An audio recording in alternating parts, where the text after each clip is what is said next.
प्यारे दोस्तों, एक दफा का जिक्र है कि किसी पहाड़ की चोटी पर एक जादूगर रहता था। जादूगर की नाक नीले रंग की थी। सब लोग उसे नीला जादूगर कहते थे। उसी पहाड़ की दूसरी चोटी पर एक दूसरा जादूगर रहता था। उसकी नाक लाल रंग की थी और सब लोग उसे लाल जादूगर कहा करते थे। लाल जादूगर और नीले जादूगर की आपस में हमेशा खटपट रहती थी। एक कहता था ये मेरी नाक लंबी है और दूसरा कहता था कि नहीं, मेरी नाक लंबी है। दोनों जादूगर बहुत बड़े जिद्दी थे। एक दफा का जिक्र है कि नीला जादूगर अपने घर से निकलकर बागीचे में आया। बाहर का मौसम उस सुबह का वक्त था। हर तरफ फूल खिले हुए थे। सब्जा लहरा रहा था। जादूगर ने खुश होकर कहा, ओहो क्या प्यारा मौसम है। तब वो सब्जे पर चलने लगा और गीत गुनगुनाने लगा। अचानक उसने चौंक कर कहा, मेरी नाक में इतनी अच्छी अच्छी खानों की खुशबू कहाँ से आ रही है? जरा देखो तो सही कि ये खाना पक कहाँ रहा है। उसने अपनी नीली नाक को हुक्म दिया, चल मेरी नाक छू मंत्र के जोर से लंबी होती जा। नीले जादूगर की नाक लंबी होती गई, लंबी और लंबी, यहाँ तक के पहाड़ की 7 चोटियों को फलांग गई और 1000 मील दूर एक गाँव के पुख्ता मकान में पहुँच गई। वो मकान एक जमींदार का था। उसकी एक बेटी थी और उसकी बेटी ने अपनी सालियाना बनाई थी और अपनी नन्ही मुन्नी सहेलियों को खाने की दावत दी थी। खाने की मेज पर बैठने से पहले उस बच्ची ने सब सहेलियों से कहा, आओ अपने दुपट्टे, चादरें और शाल अलगनी पर लटका दें। लेकिन वहाँ अलगनी कहाँ थी? अचानक नीले रंग की चुड़ी गढ़ के सहन में फैली हुई नजर आई। सब लड़कियों ने अपने रंग बिरंगे दुपट्टे, चादरें और शाल उसी चुड़ी पर लटका दिए।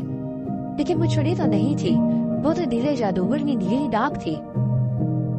यहाँ से 1000 मील दूर पहाड़ की चोटी पर बैठे हुए नीले जादूगर ने अपने दिल में कहा, ये मेरी नाक में खुजली क्यों हो रही है? तब उसने अपनी नाक से कहा, हे मेरी नाक, जो मंत्र के जोर से अब छोटी होती जा।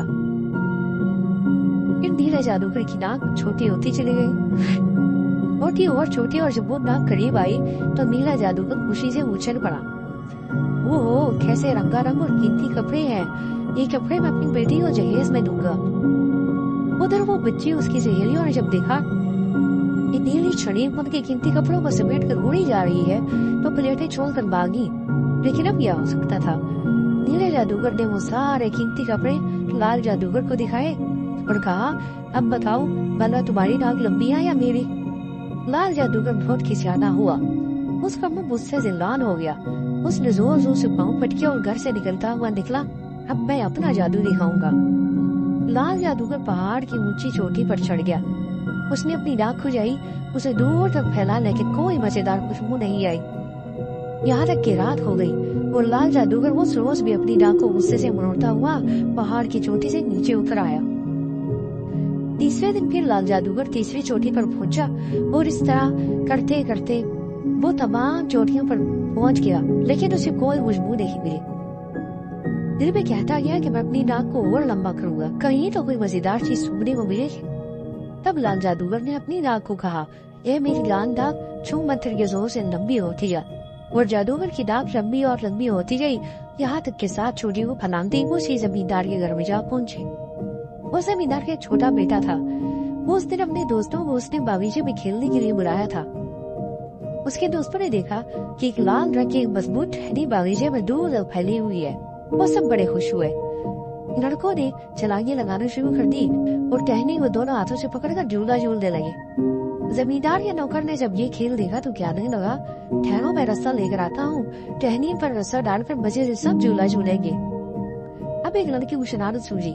उसने लाल जादूगर की नाक पर चाकू की नोक से खोदना शुरू कर दिया। दूसरे लड़के ने कोट से पिन निकालकर नाक में चुभो दी। अब लाल जादूगर दर्द से मारे बिलबिला उठा। नाक में पिन की नोक लगते ही उसे सख्त खुजली हुई और जब नाक में चाकू की नोक लगी तो वो तकलीफ के मारे चीख पड़ा, हाय मेरी नाक, हाय मेरी नाक। लाल जादूगर की ये चीख सुनकर नीला जादूगर घर से बाहर निकल आया। इतनी देर लाल जादूगर ने जादू का जोर लगाकर एक झटके से अपनी लाल नाक खींची। जमींदार का लड़का और दूसरे लड़के नाक मारकर झूले से कूद पड़े। जब लाल जादूगर की लाल नाक सिमटते करीब आई, उसने देखा कि वो बुरी तरह जख्मी हो गई थी। नीला जादूगर लाल जादूगर की ये दुर्गंध देखकर खूब ठट्ठे मारकर हंसने लगा। बेचारा लाल जादूगर बहुत शर्मिंदा हुआ। लेकिन इसके बाद उन दोनों ने आपस में दोस्ती कर ली और वो दोनों कभी भी एक दूसरे के साथ जिद नहीं करने लगे, बल्कि बहुत अच्छे दोस्त बन गए।